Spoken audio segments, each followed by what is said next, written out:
પરી બોલ. તને ખબર છે હું મારા ગામડેથી ખાટી છાશ લાવી છું. ખાટી છાશ, મને તો ખાટી છાશ બહુ જ ભાવે છે. જા ફટાફટ લેતી આવ. હા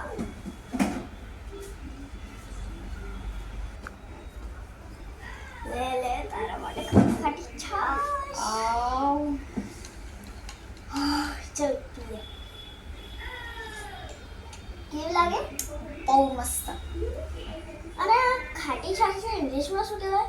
જો પહેલા તો છાશને કહેવાય બટર મિલ્ક, અને જો એ ખાટી હોય તો એને કહેવાય સોર બટર મિલ્ક.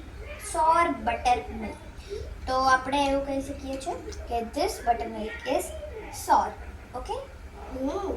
અને અગર દૂધ ફાટેલું હોય તો એને કહેવાય સ્પોઇલ્ડ મિલ્ક.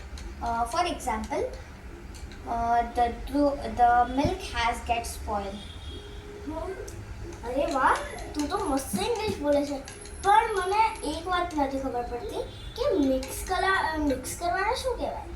જો ચમચી આપણે મિક્સ કરતા હોય ને તો એને કહેવાય સ્ટર. આઈ એમ સ્ટરિંગ ધીસ. બરાબર. જો હું આ ચમચીને હલાવું છું તો એને ગોળ ગોળ ફેરવું, એને કહેવાય સ્ટર.